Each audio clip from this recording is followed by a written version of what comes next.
Vamos lá, queridos.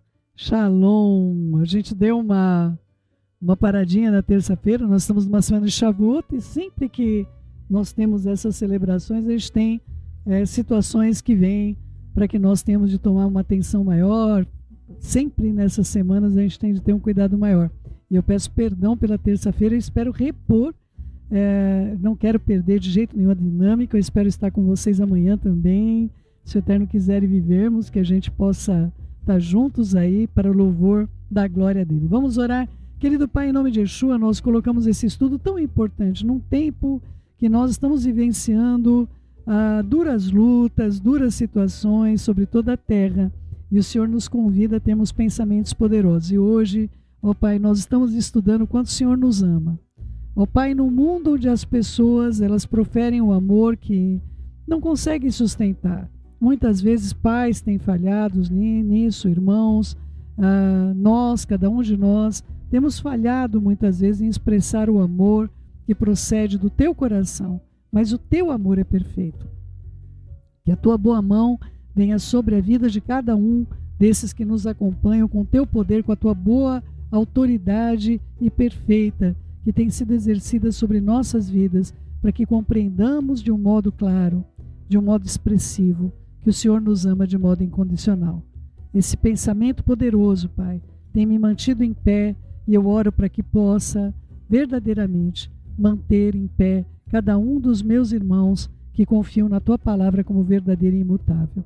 Fala com eles, Oru HaKodesh, eu dependo de Ti, ajuda-me nesse momento, Yeshua, visita cada um, porque o Senhor é líder sobre esta congregação, sobre a vida dos Teus filhos, dos filhos do Eterno, que foram confiados à Tua mão, Beshem Yeshua HaMashiach, que assim seja, assim seja. Vamos lá, queridos. Eu quero voltar aí à página 106. Nós estamos no pensamento poderoso que você é amado incondicionalmente, não é? Então vamos lá, queridos. Página 106, praticamente aí o penúltimo parágrafo. Bons relacionamentos devem se basear no amor e na aceitação e não no medo. Com muita frequência somos enganados e levados a pensar que a nossa aceitação se baseia no nosso desempenho, mas isso é totalmente antibíblico. Somos amados e aceitos pelo Eterno e justificados nele, porque colocamos a nossa confiança no Senhor Yeshua e na obra que ele realizou por nós no madeiro. Ele pagou pelos nossos pecados e delitos e nos absolveu da culpa e nos conciliou com o Eterno.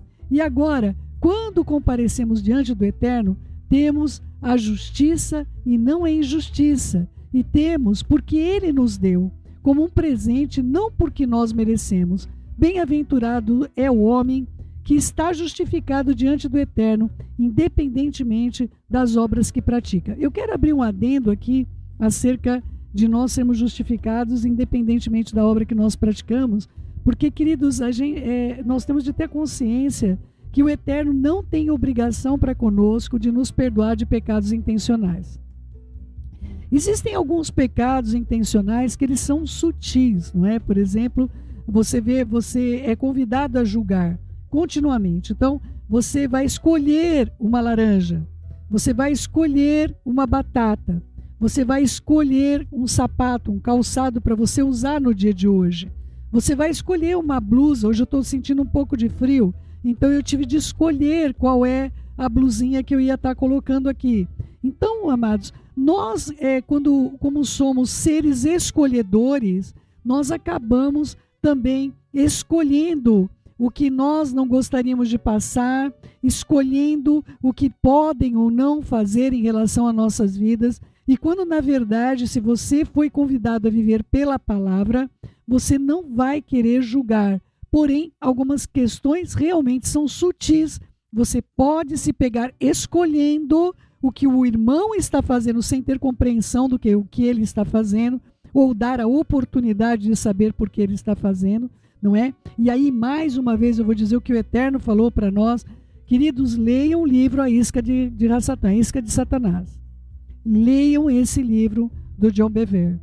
Eu acredito que vai ser cura na sua vida, na minha vida, do meu marido, se nós estamos em pé. Bendito seja o Eterno que nos ordenou a leitura desse livro, não é? Então eu queridos, a gente se deixa doer, se deixa ferir por coisas que não fazem sentido e não deveriam ser levadas em conta. E isso muitas vezes nós fazemos de modo involuntário. Mas existem ocasiões onde você sabe que você não pode guardar mágoa, não pode se pôr o sol na sua ira, mas você faz isso de um modo deliberado. O Eterno não tem o dever e nem obrigação em relação à sua vida quando você desobedece deliberadamente às Escrituras. Não é? A palavra do Eterno coloca para a gente, entra em acordo enquanto você está a caminho, e essa deve ser a expressão do coração de cada ser humano. E quando nós percebemos que alguma coisa está fora nas nossas vidas, nós vamos ao Eterno. A ocasião onde você pode ir ao Eterno dizendo: Senhor, eu sei o que deve ser feito, mas o meu coração não está conseguindo alcançar. Eu preciso da mente do Mashiach, eu preciso de uma cura. E ouça o que eu estou dizendo, porque o Eterno repreendeu nossas vidas duramente várias vezes, quando o Eterno diz assim: filho meu, dá-me o seu coração. Você pode dar às pessoas e deve dar amor, mas não o seu coração. Isso é complicado para as pessoas. Essa mistura que ocorre é que as pessoas têm caído em projetos satânicos, em coisas diabólicas, em ações do mal. Você não pode entregar o seu coração para uma pessoa, para um ser humano falível como você. Se você se fere muitas vezes por coisas que você faz e fala: meu Senhor, como é que eu fiz algo assim? Imagina as outras pessoas se elas tiverem o seu coração na mão dela. Então, todas as vezes que você entregar o seu coração e não o seu amor é um dom, é a ação do Eterno na sua vida pelo outro. Mas se você entregar o seu coração, você vai estar incorrendo num erro e numa ordenança que o Eterno não deu para você, não é? Então, assim, uma das coisas que eu trato o meu marido, por exemplo, eu chamo meu marido de vida, porque o meu marido representa na minha existência a minha própria vida. Eu não estou dizendo, cada um chama o outro, né? Eu conheço gente que chama o outro de Mo, não é? De amor virou Mo. Os apelidos que cada um utiliza aí, carinhosos, um entre os outros, nas suas relações, mas eu não posso ter alguém que eu chamo de coração. Eu não posso ter alguém que seja aonde eu depositei sobre aquela pessoa o meu coração. O meu coração, ele foi feito para que eu entregue ao Eterno. Eu indico o meu amor para as pessoas, eu dou o meu amor para as pessoas. E todas as vezes que você abrir o seu coração ou entregar o seu coração, você está... Bom, abrir o seu coração já é uma coisa complexa, porque assim, queridos, todas as vezes que você abre o seu coração, que não seja para o Eterno, que te conhece no contexto pleno, não é? Você se expõe a um julgamento, não é? Então, eu posso abrir o meu coração para o Eterno. Eu tenho certeza que Ele não vai usar uma lança na minha vida quando eu abro o meu coração. Ele é de plena confiança. As pessoas podem ou não machucar e ferir você quando você fizer isso, não é? Segunda coisa que eu vou pedir a vocês, queridos, aprenda algo que nós aprendemos dolorosamente. Se você tiver que conversar com alguém, seja sobre a sua vida, seja sobre o seu desempenho, sobre os seus atos, sobre os seus feitos, mas cuidado quando você abre a sua vida para eventos que os outros não estão a par na plenitude daquilo que ocorre com você. Você poderá também ter problemas com isso. Então, amados, o que ocorre dentro deste contexto? O amor do Eterno pelas nossas vidas é incondicional. E nós comparamos o nosso relacionamento com Ele com a condição de amor que as pessoas têm para com nossas vidas. O problema que nós temos dificuldade dentro da nossa mente é de equalizar que o Eterno não tem amor. Ele é amor. Nós temos amor. Eu posso ou não ter amor, eu posso ou não exercer o direito de amar, eu posso fazer isso. Mas o Eterno, Ele não tem essa opção, porque é uma das virtudes, das suas qualidades, de suas características. O Eterno se eu fosse usar um outro nome para o eterno, eu poderia chamá-lo de amor, porque ele é amor. Então, esse amor sobre nossas vidas é incondicional. Porém, o amor de Yeshua HaMashiach por nós, o Yeshua nos ama, ama a mim, ama você, mas está escrito, ele não se dava a confiar a ninguém, porque ninguém precisava explicar para ele o que era a natureza humana. Ele mesmo tinha pleno conhecimento de como nós somos falíveis. Isso não muda você amar, não se torna de você uma pessoa desconfiada, não é? Eu e meu marido, nós temos aprendido cada vez mais a falar menos das coisas que impactam nossas vidas, as coisas que nós necessitamos cooperação mútua para resolvermos. Nós temos buscado cada vez mais o amor, cada vez mais o eterno, não é? Porque o que acontece nessas relações que nós temos na horizontal, nós estamos lidando com pessoas exatamente como nós somos. E eu creio que nós não precisamos que ninguém nos explique quem somos, porque nós mesmos sabemos quem somos. Então, a maior parte do seu problema de rejeição, do meu problema de rejeição, na nossa tenra infância, foi causado por pessoas que abriram seu coração, que entregaram seu coração para pessoas e foram feridas e machucadas e nos feriram. A maior parte do problema de rejeição que você sofre e de você não confiar no amor do eterno é um comparativo sobre o amor de pessoas que te feriram e que você olha para ele e diz, ele vai fazer o mesmo comigo. Porém, o eterno não é as pessoas que feriram você. O amor dele por nós é incondicional. Nós nos ferimos quando nós não obedecemos seus conselhos, não é?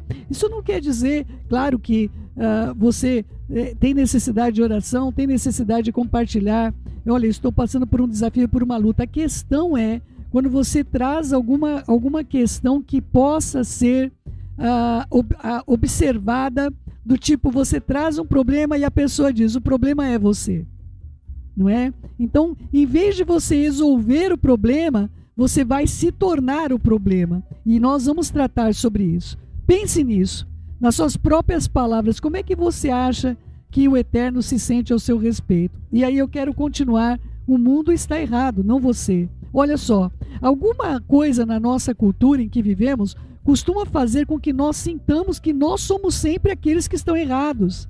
Há algo errado com você porque você não é como a outra pessoa. Há algo errado com você porque você gosta disso e a outra pessoa não gosta. Porque você tem um hábito e a outra pessoa não tem. Porque você tem algumas limitações que os outros não têm. Porque a sua memória não é como a dos outros. Imagina o meu marido, disléxico. Quais apelidos, quais as situações que meu marido atravessou e ele não sabia que ele era disléxico, não é? Imagina quanta luta, dor e sofrimento que poderiam ser evitados por um mero diagnóstico, não é verdade? Mas o mundo vai dizer, há algo errado com você porque você não consegue fazer isso ou fazer aquilo. E você e eu podemos dizer, Senhor, o que há de errado comigo? O que há de errado comigo? As pessoas podem encontrar todo tipo de motivos para dizer, há algo errado com você. Quando não concordamos com o mundo ou aceitamos os seus padrões e valores, nós começamos a nos perguntar, o que é que há de errado conosco, não é? Então, eu gostaria de colocar para você isso, que muitas vezes pode vir, a Joyce trabalha como se fosse uma música aos nossos ouvidos, e deve ter alguma música americana, que tenha esse ritmo, porque ela coloca várias vezes, não é? O que há de errado comigo, o que há de errado comigo, não é? Mas aí ela coloca que essa música nós vemos nos versos de maneiras diferentes. O meu cônjuge mal fala comigo. O que é que está de errado comigo, não é? Eu não gosto das mesmas coisas que meus amigos gostam. O que é que há de errado comigo? Página 108. Meus pais não me queriam. O que é que há de errado comigo? Em alguns casos os pais não quiseram e realmente, literalmente, abriram mão dos filhos, não é? Então, uma pessoa que passou por isso ou passou por uma orfandade é mais complexo ainda de lidar com o contexto do porquê eu passei ou sofri algum tipo de rejeição. O que é que há de errado comigo? Meus pais cometeram abuso contra mim. O que é que há de errado comigo? Não é? É aquela história que eu contei para vocês. Eu era muito pequena quando eu ganhei da minha avó uma coleção chamada Disquinho. Essa coleção ainda está aí no YouTube, não é? E tinha a música do Patinho Feio. Queridos, aquela música, que é a música que a Joyce Meyer coloca aqui, que fica na cabeça, eu cresci embalada dos 5 anos em diante, cantando: que bom seria ter uma família, mamãe, papai, irmão, juntinhos a mim, cuidando bem de mim como eu mereço e achando que eu sou lindo mesmo assim. Assim como eu sou mesmo diferente, estranho minha voz e o meu jeitão. Talvez uma família que me amasse, visse além das penas, o Patinho dizia, eu dizia, dos erros, coração. Então, queridos, eu trago para você uma experiência que eu vivi com 5 anos de idade. Eu já tinha plena consciência de rejeição, porque a minha identidade com o Patinho Feio, e era a esperança que administrava no meu coração, é que eu me tornaria um dia um cisne real. Eu não tinha a menor noção de quem era Exua, eu não tinha a menor noção, mas na história do Patinho Feio, eu sabia que existia um tesouro precioso dentro daquele patinho, aquele patinho rejeitado, que tentou se encaixar e se enquadrar em vários lugares e não conseguia. Eu tinha 5 anos de idade e eu tinha plena consciência de rejeição. Então, se isso acontece com você, lembre-se que você é amada incondicionalmente. Essa noite eu acordei de madrugada e é o meu horário de intercessão. O Eterno me acorda e me desperta, e várias vezes eu dizia: Senhor, eu sei que eu sou amada incondicionalmente. Eu sei que eu sou amada incondicionalmente. Eu sei que eu sou amada por Ti incondicionalmente. Então, não deixe, queridos, principalmente se você estiver arraigado na verdade, não permita, é claro, não seja inflexível. Nós temos de ceder quando compete a nós você ter paz com as pessoas. Não seja inflexível, não é isso que a Joyce está dizendo aqui. Quando depender de nós, tenhamos nós paz com todos os homens, mas aquilo que o Eterno exige da minha vida e da sua vida é que nós sejamos flexíveis pela Shalom, pela paz. A manutenção da paz seja conosco, mas pare de colocar peso de culpa sobre a sua vida. Do contrário, você se tornará um depósito culposo. E como é que você vai caminhar na sua vida com esse depósito de culpas, de erros e de tantas outras questões, se você carregar isso sobre a sua vida, não é? Vamos lá. As pessoas da minha turma não gostam de mim. O que é de errado comigo? Eu não tenho um encontro com ninguém há mais de 5 anos. O que é que há de errado comigo? Meus filhos adolescentes me tratam de um modo terrível. O que é que há de errado comigo? Eu nunca recebi uma promoção no meu trabalho. O que é que há de errado comigo? Olha, o meu negócio faliu. O que é que há de errado comigo? As minhas notas na escola não são boas como das outras pessoas, ou do meu irmão, da minha irmã. O que é que há de errado comigo? Então, pense, relacione quais são as suas características positivas. É muito simples as pessoas virem sobre você e fazer exposição de erros. Você está errado nisso, você está errado naquilo, não é? Nós, queridos, temos uma prática dentro desta obra, de tirar peso dos ombros das pessoas e não depositar peso, não é? Aquilo que nós pudemos, porque o Senhor nos dá o poder para realizarmos todas as coisas no Mashiach Yeshua. E se houver o peso sobre quem quer que seja, o nosso trabalho, o nosso papel é justamente a remoção de fardos, a remoção de peso, para que nós possamos viver sempre em unidade, em amor. Obviamente, Rassatan trabalha arduamente para nos dar o que eu chamo de sentimento de inadequação. Ele quer que continuemos sentindo e acreditando que simplesmente não estamos à altura do que deveríamos estar e que algo está inerentemente errado conosco. Mas o Eterno nos dá a justiça por meio do Mashiach Yeshua, como está escrito em Romanos 5:9, nós somos justificados pelo sangue do Mashiach. Então não permita-se ter peso sobre a sua vida, e o nosso tempo voa quando nós estamos juntos. Vamos lá, página 110, não é?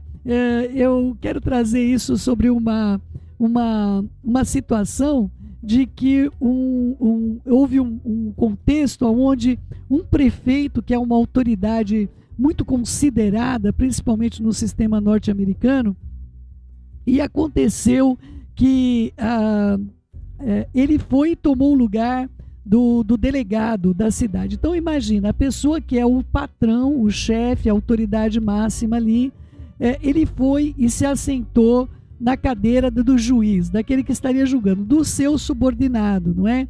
Então, as decisões que seria do prefeito eram umas decisões superiores dentro do sistema norte-americano, e ele pediu, então, para o juiz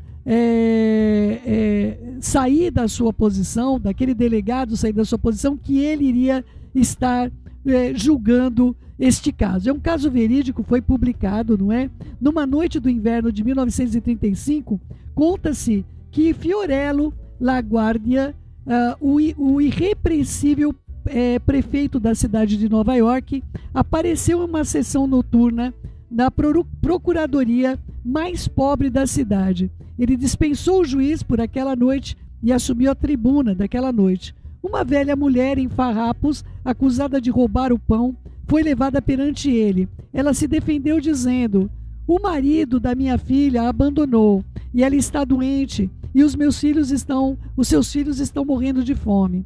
O dono da loja recusou-se a retirar a acusação, dizendo: esse é um bairro terrível, meritíssimo. Ele não sabia que era o prefeito, tá bom? Imagina, isso aqui seria um tratado como se um delegado estivesse falando. Mas os sistemas nos Estados Unidos são diferentes daqui do nosso país. Mas esta seria uma audiência presidida aqui por um delegado, vamos dizer assim. Este é um bairro terrível, meritíssimo, e ela tem de ser punida para servir de exemplo para os outros. LaGuardia suspirou. Ele se virou para aquela velha mulher e disse: eu tenho de puni-la. A lei não faz exceções. $10 ou 10 dias de cadeia. Então, $1 naquela ocasião, de 1935, seria como se um dia inteiro de trabalho. Então, ela seria acusada desse roubo, e ela teria de pagar com 10 dias. E os netos, a nora doente, a filha doente, os netos ali sobre a sua guarida, não é? Então, olha só, eu tenho de puni-la, porque a lei não faz exceção. Entretanto, enquanto pronunciou a sentença, LaGuardia colocou a mão no bolso, tirou uma nota de $10 e jogou-a dentro do seu chapéu com essas palavras famosas: eis a multa de $10, e agora eu perdoo. E além disso, eu vou imputar a todos nesse tribunal a multa de 50 centavos por viverem em uma cidade onde uma pessoa precisa roubar pão para os seus netos comerem. Senhor Meirinho, recolha a multa e entregue a ré. No dia seguinte, um jornal de Nova York relatou: $47,50 foram entregues a uma velha avó perplexa que havia roubado um pão para alimentar seus netos que morriam de fome. Fazendo as doações compulsórias estava um lojista ruborizado, 70 participantes de pequenos delitos e alguns policiais de Nova York. O prefeito LaGuardia provou um ponto importante quando disse que a mulher precisava ser punida, mas depois ele pagou a multa. Então a nossa punição não tem jeito, ela foi expedida, e Yeshua, se não viesse, queridos meus, não haveria como nós sermos salvos dessa grande morte, que não seria uma detenção de 10 dias, mas por toda a nossa eternidade. Algo está errado com o mundo onde uma avó precisa roubar. Algo está errado com um lugar onde as crianças têm de passar fome, não é? É muito fácil você julgar o que está acontecendo com o outro. Olha, roubou, aquela pessoa roubou, é inadmissível, aquela pessoa roubou. Porém, queridos, o conhecimento claro sobre o que nós estamos fazendo, e você não tem de provar que você está correto. Essa era uma coisa que me alarmava o meu espírito. Eu tinha um sério problema, e eu profiro isso, eu profetizo sobre a minha vida. Eu tinha uma grande dificuldade na minha vida de estar certa e querer provar para os outros o ponto de vista do que eu estava vendo. Porque, afinal de contas, o Eterno nos tinha chamado para o ministério, Ele tinha embasado a sua vida sobre as nossas vidas, Ele tinha colocado o seu nome sobre a minha vida e do meu marido, e muitas vezes nós estávamos vendo a situação e nós falávamos com pessoas que estavam conosco, ou compartilhávamos a visão celestial do que o Eterno tinha falado conosco, e havia insurgência de situações onde se colocava: eu não concordo com o que o Eterno falou para você. E mesmo que você pegasse a palavra e falasse assim, olha, mas está escrito isso, eu não estou falando que o Eterno falou comigo de modo exclusivo, não é uma palavra contrária, não, mas isso aqui não se aplica. Então, queridos, isso no passado me deixava sem ar. Eu falava, Senhor, como é que nós podemos lidar com situações onde a tua palavra não pode ser valorizada e nós temos de valorizar um raciocínio falaz, em relação a todas essas questões. Mas eu aprendi, queridos, eu juntamente com meu esposo, nós aprendemos, se você estiver correto, não saia da sua posição, o Eterno vai mostrar que você está na vontade dele. Não se preocupe com o julgamento das pessoas sobre a sua vida.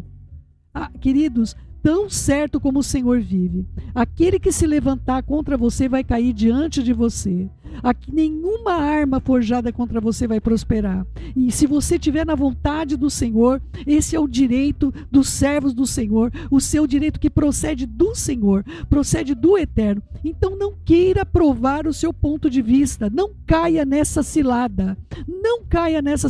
Mas céu, o meu ponto de vista é o que está na palavra. O meu ponto de vista não é o meu ponto de vista exclusivo, é uma prática da palavra. Quantas pessoas estão sofrendo conjugalmente, ou enfim, porque elas desejam guardar o Shabat, elas desejam guardar as celebrações, e elas são vistas como judaizantes. Elas compreenderam que essa é a vontade do Senhor. Elas entenderam na sua vida que o Eterno tem para elas, que Ele não mudou e que Ele continua assim, no milênio será assim.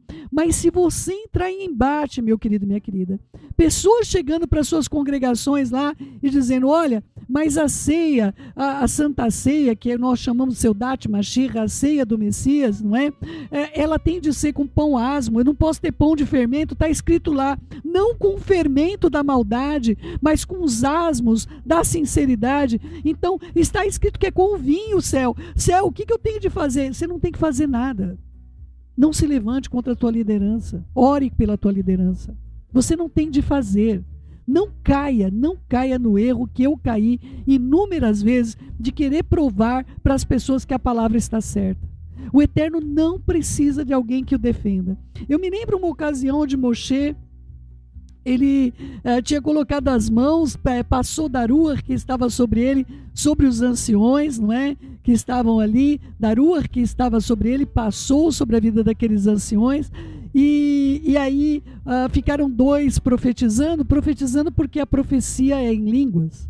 Então todo mundo via que eles estavam profetizando porque eles estavam falando em outra língua.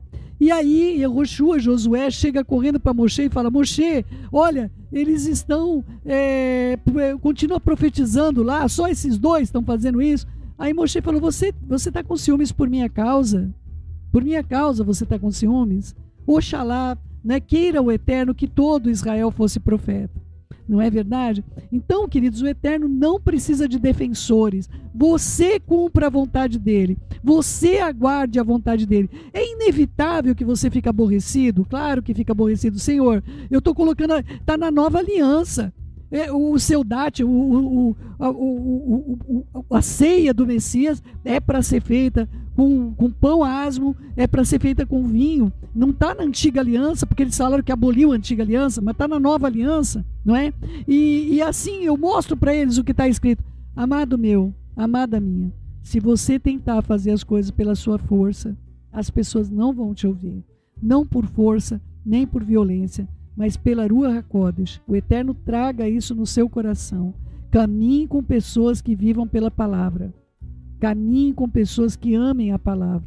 E essas tristezas não virão ao seu coração. Vamos lá, queridos. Nós estamos na página 111.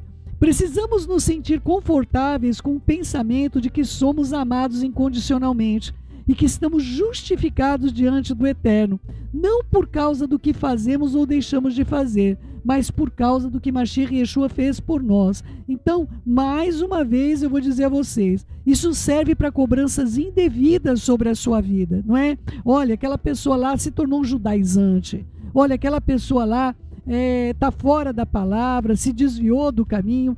é com essas palavras, não com o seu fraco procedimento contrário ao que o Eterno tem para você. Tá bom, queridos? Vamos lá. Enquanto pensamos que o amor do Eterno é condicional, nós continuaremos tentando conquistá-lo na tentativa de provar que somos dignos de ser amados. Meu querido, minha querida, o Eterno te amou antes da fundação do mundo. Ele te escolheu. Ele te amou e te escolheu. Não é? Se ele te amou antes, quando você estava perdido no mundo, na morte e no mal, pode acreditar que hoje ele te ama do mesmo modo e incondicionalmente. O amor dele não vai ser maior e nem menor pelo que você praticar, tá bom? Mas nós temos de ter o nosso chamado claro no nosso espírito para sabermos qual boa, perfeita e agradável vontade do Eterno. Quando cometemos erros, não sentimos que temos mais valor. Portanto, não merecemos ser amados. Sofremos a culpa, a vergonha, a condenação de crer que não somos dignos de amor e que devemos ser rejeitados. Continuamos tentando cada vez com mais empenho até ficarmos num estado mental, emocional, espiritual e fisicamente exaustos. É um trabalho inútil você tentar conquistar o amor de quem você ama. Escute o que eu estou dizendo a você. É um trabalho inútil você tentar conquistar o amor da pessoa que você ama. Ame ao Eterno e continue amando essa pessoa, mas não tente conquistar o sentimento, a fidelidade das pessoas para com a sua vida, porque você ofereça isso, ok?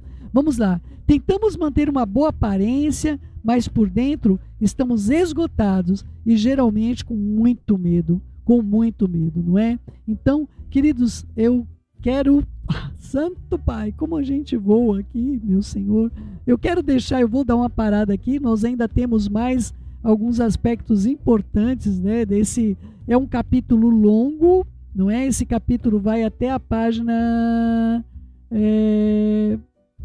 Deixa eu ver até onde nós vamos com esse capítulo. Nós temos mais um tiquinho, queridos. Mas eu não posso pular essa porção, queridos. Nós vamos até a página 118, não é? Mas eu quero trazer pelo menos os textos finais para nós podermos entrar amanhã, se o Eterno quiser, vivermos com o terceiro pensamento poderoso, que é não viverei com medo.